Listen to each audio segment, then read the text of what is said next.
Hello, everybody, and welcome to Fortress Comic News, episode 329. I am one of your hosts, Chris, alongside my co-host here, Mike. What's going on, Mike?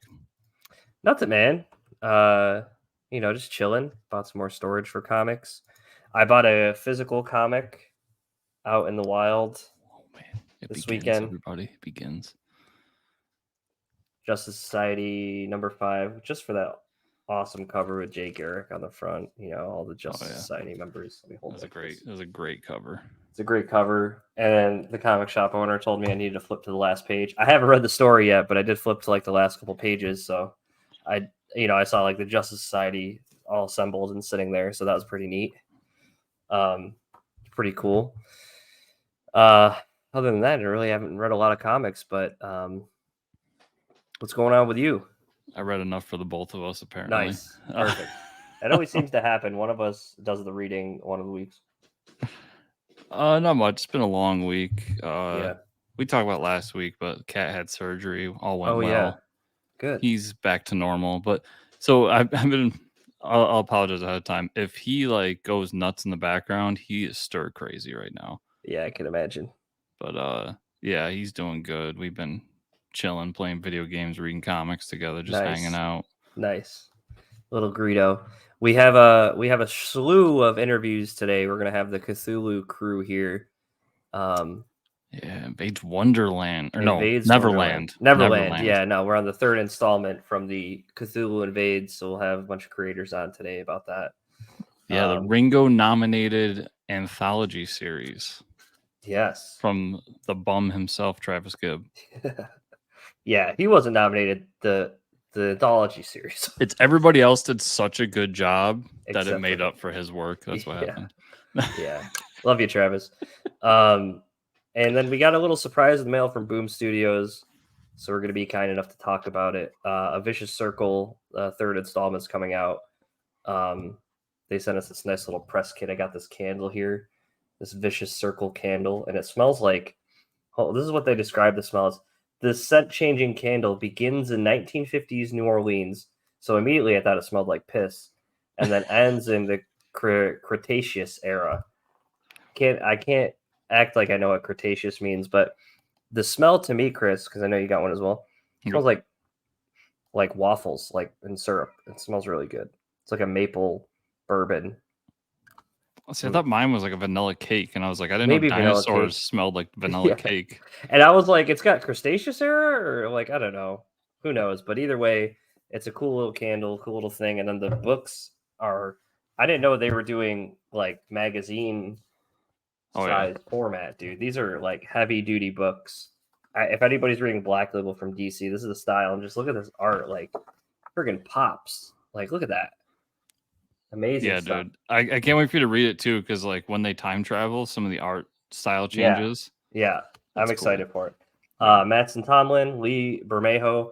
Lee Bermejo's art has always been absolutely amazing. When he's did some Batman stuff, it's wacky and crazy. So yeah, I'm really excited. Thanks again to Boom Studios. They've been doing great stuff. Don't sleep on Boom Studios, people. Yeah, they're doing some really cool stuff. They're not just the Rick and Morty house anymore. Yeah, right. They're like that. We could diversify too. We got cool, really edgy stuff. So yeah, check it out. Definitely. So we will not be talking about Teenage Mutant Ninja Turtles today, unless you saw it. I don't think you did. I did not see it. Yeah, I'll be seeing it after we're done recording. So okay. So you got to go. Yeah, we'll talk about it next week, just so everybody knows ahead of time. That's why it's not being talked about. I promised my nephew I would go with him, and the only time we can go is after I'm done recording here. So, cool, man. The bum got a job. Yeah. How dare he? Now I have to work around his schedule. Wow. Imagine that. What a piece of crap. I did see you post on Twitter that that retro Batman action figure. I was like, shit, I gotta buy myself one of those. Dude, McFarlane. So they're doing another wave of Batman 66 figures, and they're so good. Yeah, dude, they're so good. And you gotta order them online, because anytime you go look in Target, they only ever have like the villains or Robin. You never find the Batman figures. You will not find the villains in this one. Like, you might find the skeleton villain. I forget his name now. I don't know. It's bugging me. I'll figure it out in a second. But you might find him. But the Joker, dude, the Joker they're putting out is so awesome. Yeah, I'm gonna look up the rest of these. I like the robot one. I showed you. They came out for everybody that doesn't know the DC. It's Lord Deathman, everybody. Oh yes, Lord Deathman, of course. By the way, did you read Peacemaker Tries Hard this week? I did. People are like going crazy about Snowflame making an appearance. Everybody, if you all remember the shitty villain of the week we used to talk about, Snowflame was one of our first on the show. Throwback. We got to reach out to the writer of that book and talk. I can't remember who's writing it, but have we had it's Kyle Starks? Haven't we had him on the show? Oh yeah, before? we might have had Starks on the show. We got to get him back. I'll reach out. I'm pretty sure we've had him on the show before. Be like, dude, we were talking about Snowflame. Like, this was years ago, Chris. This had to be 4 or 5 years ago. We talked about Snow. We're trendsetters. I mean, look, Codpiece is on the show. Half a decade ago. Yeah, Codpiece is on the show on Max. Yes. Snowflame's back. I mean, come on. It's only a matter of time before Obnoxio the Clown comes to Marvel. Yeah. Like, I mean, we're ahead of the curve here. We're ahead of the trends. Actually, Obnoxio the Clown did come back to Marvel recently. Yeah. I forgot about that. Oh, and I was really so it's already happened. Yeah. Yep. Here we are, just a couple of guys shooting the shit about comics. What do we know, Chris? We don't know. We don't know shit. No. Diddly squat. No. That's what we know. Just idiots on the internet. That's why we talk to other people. All right, let's jump into the news, I guess, here. Disney Plus released a trailer for Loki season 2 with a release date of October 6th. Yeah, watch the trailer, Chris. It looks pretty good. Short Round is in it. Yeah, see, Chris has got the trailer right here. Oh, we don't want, right there. Yeah, we're gonna run through the trailer in real time, folks, because that's what we can do now on the show. We have the technology. Short Round, it looks like, and I apologize, I can't remember his name. He looks like he's playing the character from Everything Everywhere All at Once. You know, that's how the trailer really starts off. And I don't know how much he's going to be in the show, but I hope he's in the show a lot because I think he's very charming. I mean, he's pretty much center stage of this trailer. And the first half. Yeah.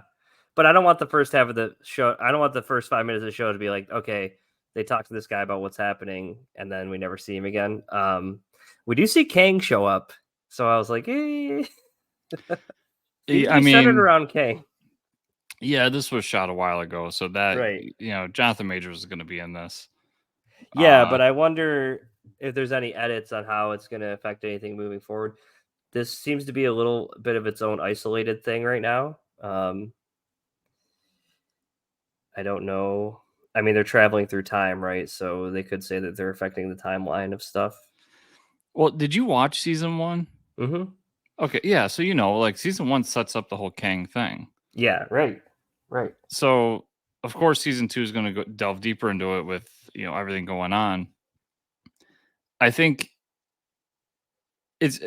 recasting Kang is not going to be that hard. No, like you just call it a time anomaly and move on with your life. Like we don't need to try that hard. But obviously, this was filmed a while ago. It's going to cost way too much to recast them and redo everything. Also, I mean, not to get too much in that whole situation, but we don't really know what's going on. Like, there's been a lot of conflicting reports, and I'm still not sure what to think of it. Disney hasn't said anything. Yeah, and Disney's pretty quick to just be like, "You're fucking out. You're out." Go. Right. So we'll see on that front. But as far as the show, like, I love that first season. I do think it is littered with COVID issues, but other than that, it was a really fun show, and I am really, really looking forward to this one. Yeah, the trailer looks fun. They go back to like the World's Fair era style timeline. There's ski doos, which are important. Yeah. So it's a lot of good stuff. He wants that's what he wants to ride in the first season, right? Is a ski doo. That's his happy place. Yeah, I think it's gonna be a lot of fun. I mean, Owen Wilson and and Loki have good chemistry together. So I think it'll be a fun season either way. Definitely. It's I'm looking forward to it. There's a lot of cool stuff coming out this fall. This month into next month is going to be really good. And then this is October, right? It was October 20. Yeah, October 6th. 6th. Yep. Fairly soon. So yeah, we're going to be inundated with great Marvel and Star Wars stuff in the near future.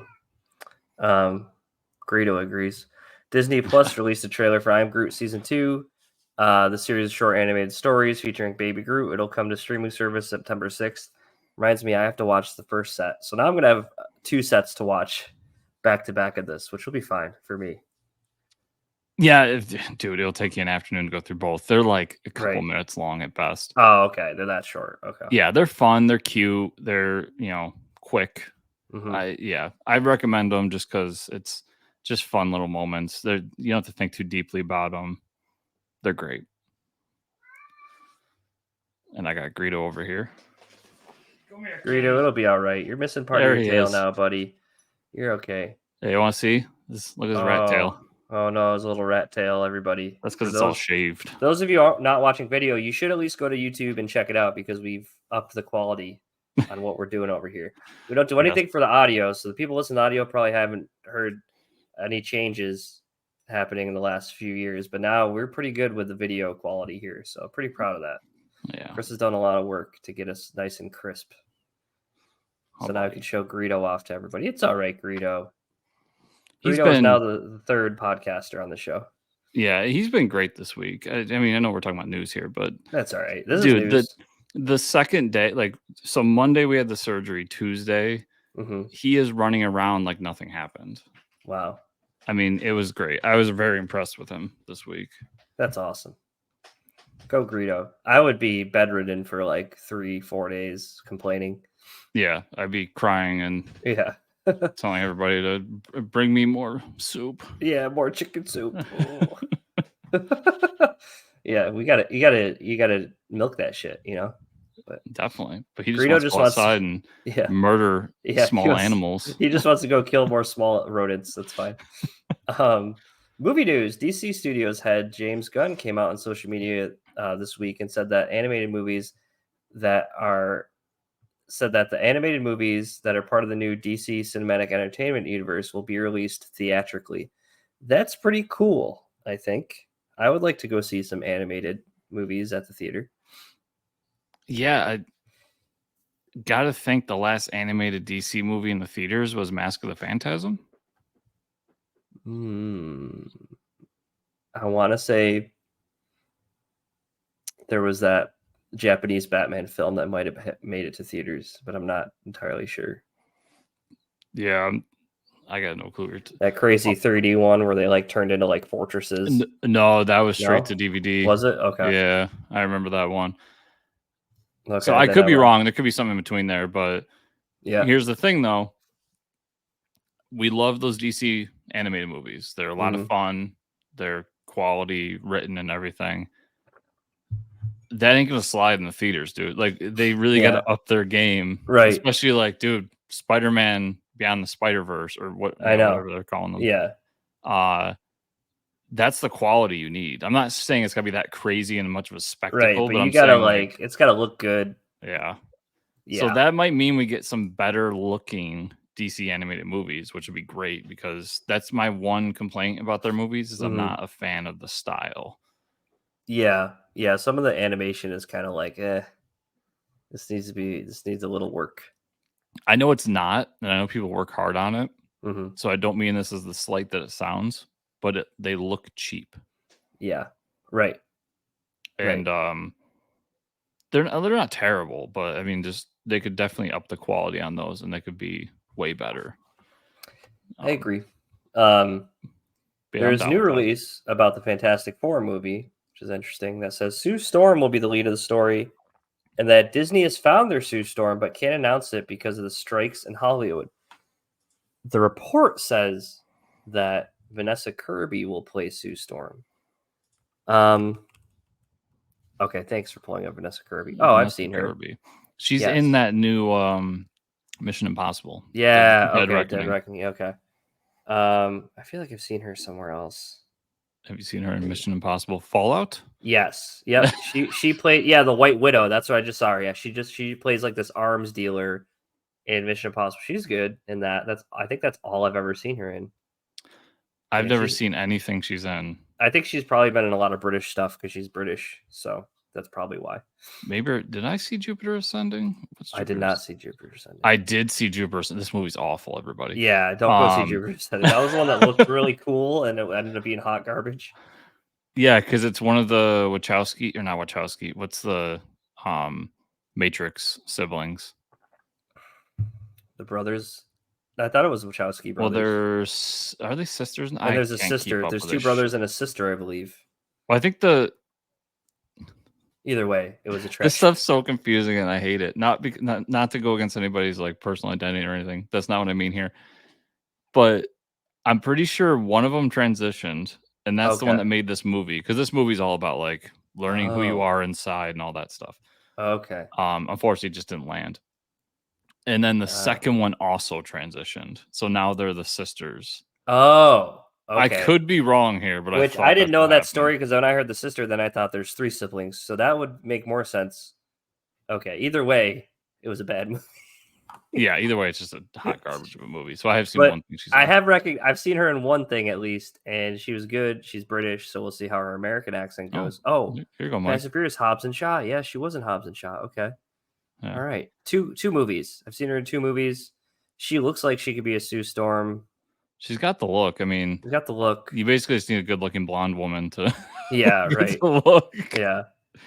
And she definitely fits that. I mean, she looks and pretty she's going to be invisible for she's going to be invisible for half the movie. Exactly. You know? So, yeah. Seems fine. Yeah, and that like making her the center of the Fantastic Four, whatever. I mean, just if it's good, it's good. I could care less, right? So exactly. It's who I don't care who you lead. I mean, I think Mr. Fantastic is a good supporting character. Right. But Sue Storm really keeps the Fantastic Four together when you think about it, right? I mean, I was going to say, like, she is kind of the center of the team because she's the intermediate between Johnny and Ben. Exactly. And then she's the one that kind of keeps Reed in line. So it does make sense for her to kind of be the center of the whole thing. Yeah. Reed ain't got no time for that shit. He's too busy being a nerd. Yeah, Reed's been made to be an interesting character over the years, but like when you really boil down who Reed is, he's not an interesting person. Yeah. He's a recluse nerd who just loves to invent shit. Like right.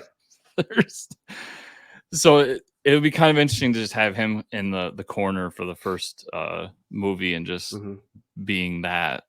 Especially, I mean, it depends what realm they're going, but if they're going to go with he's upset about what he did to the team, and so his entire goal is to like cure them, then to kind of put him in a corner makes sense. Yep. And to make Sue the one that has to just keep the peace and try to bring everyone together makes even more sense. So yeah, I'm down with it. I have faith that they're going to put together a good Fantastic Four movie. So I hope so, man. There's other rumors flying around, but like they're saying that Galactus is going to be the big villain for this too. So I don't care. They could fight like the Hamburglar. I just want a good Fantastic Four movie. It doesn't even need to be Galactic villain. It could literally be like Stiltman, and I'd be okay with it. Like, I like it being Galactus because Galactus was done so dirty in the last movie or the two movies ago. And it also, they don't blow their load on Dr. Doom right away. Like they can kind of build up to Doom. Right. So, especially if they're doing Secret Wars, they got to bring in Doom eventually. He needs to be a more important character that they're not going to just have in one movie. When he needs to be not quite a Kang level threat, but like if they're doing Secret Wars, which they unless I'm living in a fantasy, I'm pretty sure they announced that one of the Avengers movies is Secret Wars. Then Kang has to be at the center of it. Or I'm sorry, Dr. Doom has to be at the center of it. Yeah, right. So it also makes sense to kind of let him build in the background over time. And then So yeah, I'm excited for it. I kind of hope that the people with money will get over shit and let these strikes end so we can start getting stuff done again. Yeah, that would be great. Not hold my breath, but let's it'd be stop nice. delaying things, but pay these people. Comic news. DC Comics is honoring the 25th anniversary of Batman Beyond. What? With a compendium of the original comic book series written by Hilary J. Bader, who was a writer on the show, and features art from Rick Burchett, Joe Staton, Craig Rousseau, and Rick Burchett. It will feature the original 6-issue miniseries and the 24-issue follow-up from the run from the late 90s, early 2000s. It's over 700 pages of Batman Beyond comics coming early 2024. My God. And it's over 700 pages of Batman Beyond comics I've never read. Yes, same. How much is this, Chris? Did they give us a MSRP? I think it's $60 What? for the whole thing. It's a soft cover, so yeah. Take that for what it is. I don't care. I'm buying it. You want to read it, yeah. So dude, issue 1 of this goes in a decent shape for $170. Nice. Last I checked. So it's a hard series to collect. Right. And they've collected it in the past for different things. But you know how DC is, everybody. Like, DC is very stingy with their collections, and you basically have to get them right away or they go away. So even the collections of this are fairly pricey and they're tough to get. So I'm really excited because I'm a huge Batman Beyond fan. I was not reading comics when this was going on. So I don't have these. I've never read them. This is like one of the holes in my Beyond knowledge. So I'm really excited for this. Really excited. I'll probably be picking this up too, for sure. Yeah, and it's great. I mean, it's kind of funny because we're doing Beyond for the Bat Friends podcast, and Hilary J. Bader is like the writer for some of the worst episodes. Oh boy. But my nostalgia still hits for that show, and I love it. Even the bad episodes are good for me. And I'm so down to pick this up, to read it, to ingest it, and just have new Batman Beyond to read that new to me at least. So yeah, same here. That's really exciting, and it has to be from Lanzig and Kelly and their big popularity they've brought for that character. Come on, right? That, and listen, the fan base for Beyond is huge, and they're vocal, and that's why I think when that Batgirl movie was announced and they were saying like that's going to be the Batman Beyond movie, we all kind of sighed, not because we're like screw Batgirl, but because we're like, come on, like you have the chance to do Beyond, once in a lifetime chance to do Beyond right, and you kind of fumbled it by pseudo doing it with a different character. Yeah, there's already stories there. Just take from that. There's and just there's already great Batgirl stories that could have been done as a movie. You didn't have to take away from Beyond to do Batgirl. You could have done both. Right. And but enough of that. Beyond's huge. People love it. I'm glad to see it get some recognition and a big print copy of all these that we desperately need. Yeah. Marvel announced that Cap Wolf is back. The werewolf version of Captain America will return to comics this October. From writer Stephanie Phillips and artist Carlo Magno, the series will unite the Howling Commandos and Cap Wolf in a World War II story. That looks awesome. Hey, maybe we get Phillips on the show and talk about that. That'd be cool. That'd be awesome. I love Cap Wolf. Is that a Ryan Brown cover? Damn. It is. That's awesome. It's a Ryan Brown cover. There's some great covers for this. I mean, I love this one too. That is so cool. Cap Wolf is such a fun story. I have not only do I have the trade of it, but I have the original issues too. Yeah. It's crazy. It's exactly what you think. It's Captain America as a werewolf. Oh, that one's really cool. What more could you want? I mean, the Boris Karloff cover, that's so sick. Yeah, and listen, this also hits in two ways for me, because not only do I love Cap Wolf, but I love Captain America in World War II. Like, that's my favorite era to have him in. He just fits so well, and those stories just create something for me that works. this is going to be the book for me this fall. There's nothing else coming out. That's really exciting. I might have to check this out too. That looks like a lot of fun. Yeah, and to have a great creative team behind it too is cool. Yeah. That's Stephanie Phillips. Hey, started with a hockey book, and here we are writing Capwolf. Yeah, hockey book on Kickstarter, everybody, and now we're here. Marvel announced that Daredevil is returning to his controversial black and red suit for series set during the 1993 issues of Daredevil. The series will be called Daredevil Black Armor and written by DJ Chester with art by Natho Diaz. Okay, that is a weird looking suit, man. Yeah. That is totally 90s though. I will give them that. It's 90s as fuck, man. Yeah. That is some ugly ass armor. These issues aren't as bad as people make them out to be, in my opinion, but they are 90s comics, so they're not good. Yeah. I'll get it. I mean, it's that's this cover. So this cover here, everybody look it up. This is actually done by the artist who did all of the art design for the newest God of War book or God of War cool. Video game. Nice. Really talented dude. But I'm down. It's another Daredevil book. Very least I gotta have it for my collection. But it's interesting. Now we've gone through kind of the seminal 90s books that we can go back to. We've done the Spider-Man black suit. We've done the Hulk book from Peter David. We've done the Fantastic Four with the new Fantastic Four. So now we're doing Daredevil Black Armor, I guess. Yeah.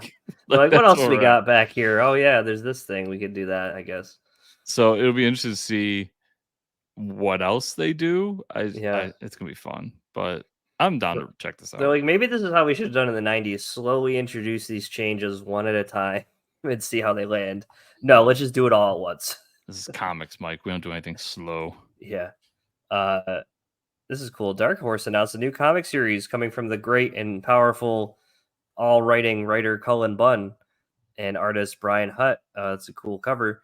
It's the creative team behind Six Gun. The series will be called Midnight Show and will be 4-issue series that's said to be the tale of a cursed movie production with creepy creatures everywhere.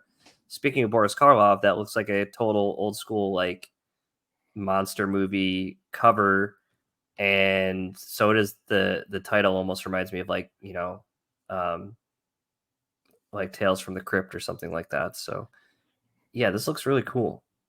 Yeah, not the biggest horror fan, but am a fan of like vampires and kind of the Universal monsters aesthetic and everything. So I'm down to check this out. Some cool covers there. Yeah, and it's always good to have. I can't read everything Cullen Bunn does, but I got to read some because I love the man and he does some good stuff. So I'll be adding this one to the list. It's 4 issues. It looks like a lot of fun. I mean, this cover alone, you got Wolfman, you got Dracula, you got Frank, you got everybody here, man. The swamp creature, you got so much good stuff. So yeah, the like mummy, that's really cool. Yeah, it looks like some Cullen Bunn books.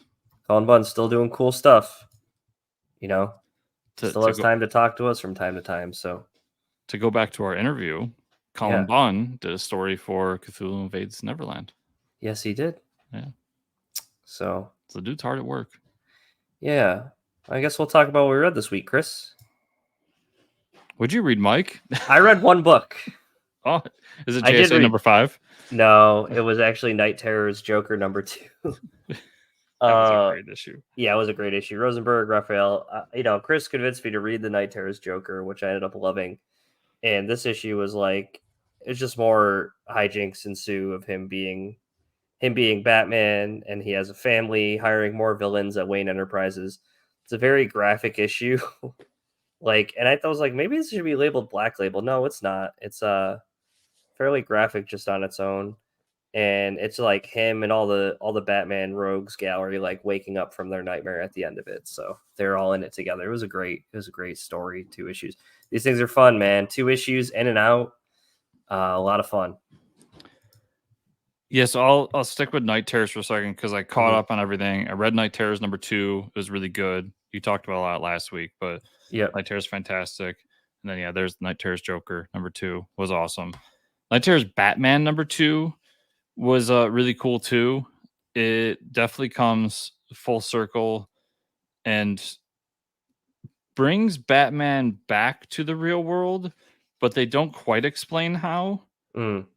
And I think it's going to be explained in Night Terrors 3 because he wakes up with Damian looking at him. And there's this great panel where they do the Zernar Batman, Mm-hmm. but they do the different ones. So one's like the Dark Knight Returns Zernar, Oh and so yeah, on. that's cool. And it's him attacking those terrors, and really I love this one in particular because if not only does it directly tie into the main series, but it works for Batman in a Right. weird way. So Yep. I think everybody should check that one out.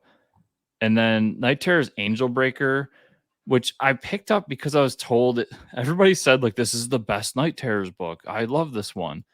It's really not that good. It's not that good. They just wanted you to buy Angel Breaker, dude. Yeah, like I don't even know who Angel Breaker is. Yeah, I don't know either. I will not be picking up issue 2. I didn't think it was that great. It's the first Night Terrors book that I really just did not like. So I'm gonna go some old books real quick because I caught up on some things. I read Wanted finally, like what, Wow. 10 years too late. Yeah, a little like that. Yeah, damn, dude. But there's a reason. So I read it. It's good. It's still a great premise. I think it's a decent book. It's a little edgy. Like it goes a little too far in moments. And I think that's what Early Millar was Millar. going for. Yeah, he was trying to ruffle some feathers. Yeah, he's trying to make a name from that's the first book that broke out from Millar. So Yeah. that's him trying to make a name for himself. But like just buyer beware, it gets a little edgy at times. I thought he like talked about raping too much. Yeah, a little too much. A little too much. But overall, if you get past that, it's a cool story. I like the villains take over and everything. And I read that because Big Game number 1 came out, which I'm surprised you haven't read yet. No, I haven't. And it's basically a sequel to Wanted that crosses over all of Millar's stuff.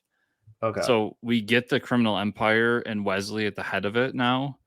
And as he's sitting in the shadows doing his thing, everything that's been happening in the Millar books, so Ambassador and Jupiter's Legacy and was it Starlight something? Starlight, yeah. All that's been happening in the same world. Okay. So he's watching the rebirth of the superhero and is now thinking like we need to take care of this now before it becomes a problem, and we have another 1986 issue, which to anyone who doesn't know, that's when the whole wiping out of the superheroes happened in the Wanted book. And they decide to bring in Nemesis to help them. That's awesome. So this first issue is really setting up that that's what's going on. And we see some of these other characters from the different books. There's a great line. Did you read Ambassador when it was coming out? I can't remember. I think so. I'm trying to remember what that one was. That was a recent one where a woman in Korea found the formula for superheroes and then was trying to create a different superhero for every continent. I don't think I saw. No, I didn't read that one. I didn't know it was a Mark Millar book. Yeah, that one's a good book. But in this, so in that they never found one for the U.S. Okay. And there's this great like comment in this where she's like, "Yeah, we still haven't found somebody for the U.S. because whenever we pick somebody, half of them hate them and half of them love them, and that seems to be everybody." And it was just like such a great line to explain the United States right now. That's amazing. And then a bunch of other cool stuff like in this universe, COVID was created by Wesley and the supervillains as like a trick. And then actually the one of the variants was actually created to take out COVID and become less deadly by one of the super people. Wow. To like trick them. Yeah, there's a lot of cool stuff in here. If you like Millar stuff, I don't read everything he does. That's why I think you in particular will enjoy this more. Yeah. But I still really enjoyed it for what it was. So good stuff there. Let's see. Last week we had Avengers number 3. That was really good. I'm gonna try to like breeze through because I have a lot, but good stuff. Avengers been good.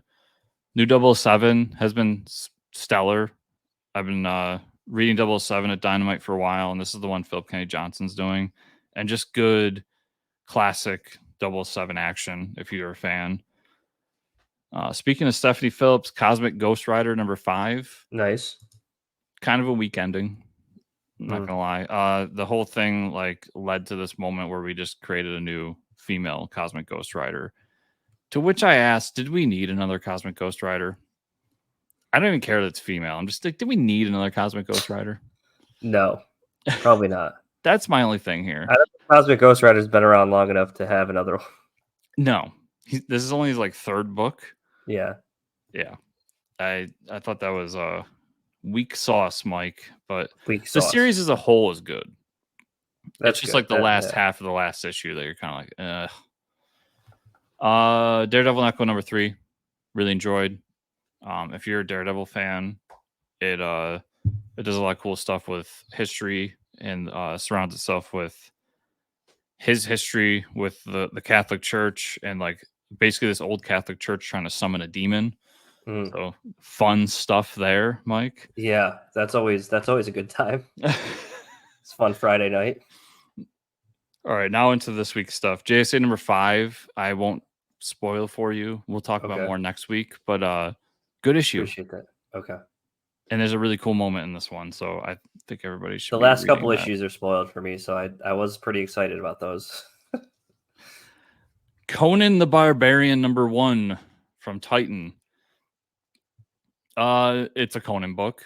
If you like Conan, you're gonna like it. But it's Conan kind of in the beginning of his journey. They even time it. He's 8 years out from when he left his home, and he runs into this town.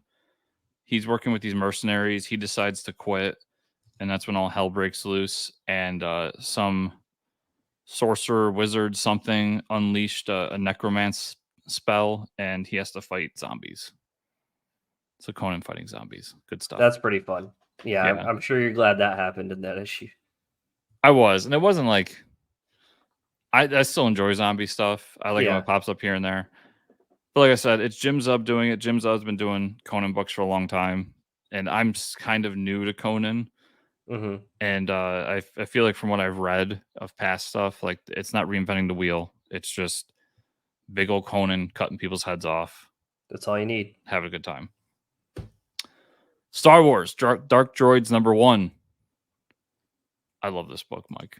Yeah, what's so great about that? Dark Droids. So there's I don't think this book works unless you've been reading Star Wars for like the past 8 years. Okay, never mind. Just so everybody knows. I'm out. Sorry, guys. But there is this this thing from old Sith technology that was introduced like 2 or 3 years ago, and it's found a way to integrate itself into droids and basically turn it into its own army. So it's integrated into this Imperial Star Cruiser and starts taking over all the droids on it and kills everybody that's not a droid on it. Okay. And is slowly trying like taking over different places. And then we're kind of introduced to who all the droids are in this world. Ones we know, like we've got the ones for Dr. Aphra, the killer droids. Chopper makes an appearance in this. I've been watching Star Wars Rebels. Chopper. And Chopper makes an appearance. I was really happy about that. And a bunch of others. And it shows how like this entity took over literally everything. So like even the medical droids just start like dissecting the humans in the med bay. That's awesome. And everything. And then we are introduced to this world where droids are in control and they rule it, and they've created this religion, which actually like really reminds me of Futurama, if you remember the droids there. Yes. And so we're introduced to them, and they all are introducing these different parts to create a new being for their like covenant or whatever. And they're warned that something is coming for them, and it's one of their like prophecies that something is going to come and unite the droids to blah blah blah blah. And then we quickly fade away and go over to the rebellion, where they're sitting around just talking about how they're going to destroy the next Death Star, remembering that everything going on right now is still pre Return of the Jedi. Mm. So they're discussing the attack on Endor Mm-hmm. in this issue when C-3PO walks in, and then the last panel is him and his eyes turn purple, which is the sign that he's been taken over. Mm. So like I fucking loved it. That's It cool. was so much fun. It was a blast. I say it probably doesn't work if you haven't read Star Wars for the last 8 years, because there's a lot of moments and characters that were introduced over this last like chunk of runs Mm-hmm. that make their way into this. And it's also like building off of past events that they've done, like War of the Bounty Hunters, and I forget what the last one was called now, and a few other ones. So there's a lot there, but it's another one of those we talked about with Night Terrors. Charles Soule is taking over Star Wars at Marvel. He's been building this thing, and this is what happens when you have somebody leading the pack and creating stories that are leading in a direction, and what continuity can do to make a story great. So I loved it. Yeah, that's cool. What If Dark Venom #1, Stephanie Phillips as well. So Nice. this takes place right after Secret War, where Spider-Man comes back with a costume and does his thing, and then this really takes place when Reed takes the costume away from him and cages it, and that's when we first learn in Marvel continuity that this is a symbiote that becomes Venom eventually. And so we're still in this point where like Reed and Ben are back and forth about like Reed's got to cure him of his issue of being a rock man, and the symbiote talks to Ben in this one, and Ben actually frees him instead of being like screw you and moving on. And it leads to a bunch of events that give Ben the Venom symbiote that then lets him transform back to human. But also like Venom messes with your mind, so he infects him. And that's when the lizard comes and attacks him, takes it away from him, and kills Reed Richards. So then Ben has to come back to the Baxter building and defend the rest of the Fantastic Four. Is unsuccessful, but then is successful of taking the Venom symbiote back and kills the lizard in front of everybody, becoming this like anti-hero villain. It was a really cool what if story. I really enjoyed it. Adventures of Superman John Kent #6. This is the final issue of the Injustice saga. Apparently Superman can be defeated with a hug, Mike. Really? All it takes is a hug. Just a nice hug. Just a nice hug. John gives this huge speech to like everybody and tries to solve the issues of the Injustice world. And before he's able to, Cyborg just like nope and sends him back to our universe. It was an okay issue. I thought the journey was much better than the destination in this. But yeah, his big plan to defeat Superman is to get all of his Injustice League away from him and then just give him a hug and say it's okay, Dad. It was kind of lame. Yeah, that's not the big fight I was waiting for. No, but I still think this series was enjoyable. It's not enough to like they introduce a new. They say he'll be back in another series here. I won't be back. I was here for Injustice, not John. Yeah. So that is what it is. And then we talked about a little bit earlier, Mike, but Peacemaker tries hard, #4. Yes. So I actually took notes on this one. Oh, nice. So first, there's a line in here that made me laugh, and it's Peacemaker saying, "I'm not going to die because something gave me a little bite. I'm going to die the way God intended. Mid-fuck eating a club sandwich I just dipped in honey mustard." What the hell? What the hell? Which is now my new slogan in life. There you go. Yeah, so him and Red Bee get to this island and they fight Snowflame. We talked about that. Yes. But they go full Snowflame. Like he has a giant mound of cocaine that he just dips his head in and starts shooting. That's all I expect out of that, man. If you're gonna do Snowflame, do it right. It's fantastic. Full And throttle or nothing. at one point, like Peacemaker's just like, did that dude get superpowers from cocaine? Oh, here it is. Whoa, cocaine gives this guy superpowers? All it did for me was make me grind my teeth and try to fight a bear at the zoo. Classic. This book's awesome, everybody. Yeah, If you're not reading it, you're not living life. it's awesome. Highly recommend it. And then, inspired by you, Mike, I read Batman: The Doom That Came to Gotham. Oh, yes. Really good. It's Cool. it's everything you said the movie was. It's The movie a is a lot of fun.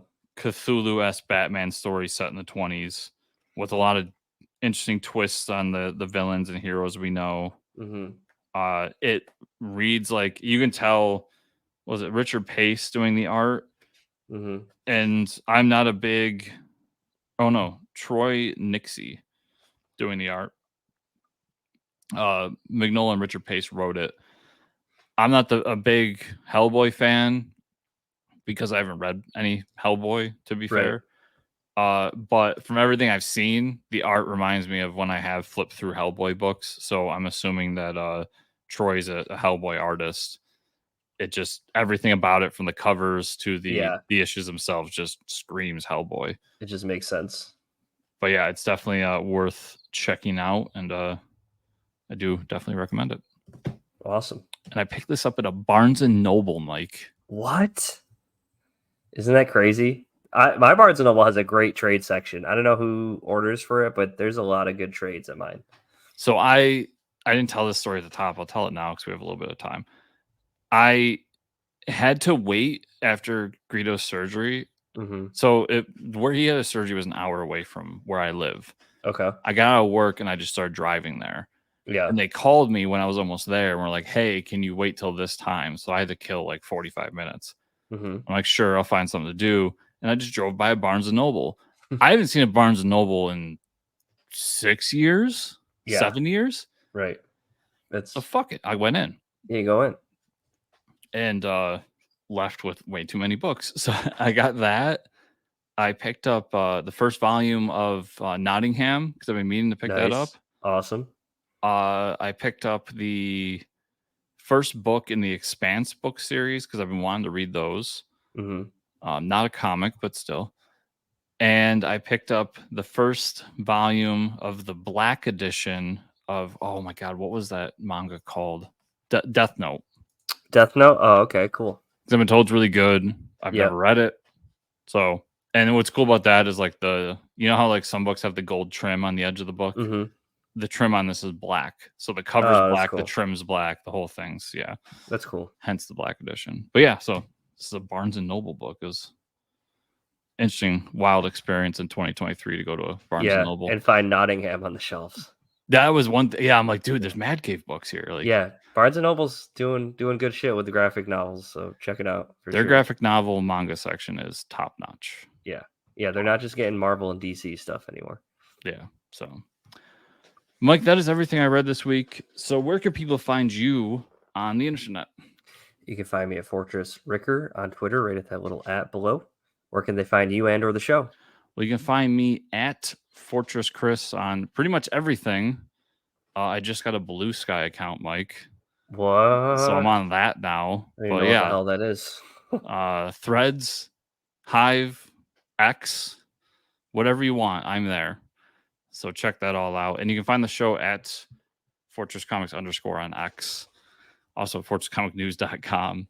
Remember, everybody, to like, subscribe, share, comment down below on the YouTube version of this. And if you're listening to the audio version, to give us the 5-star review in the podcatcher, your choice. And you can support the show at Patreon at patreon.com/fortresscomics.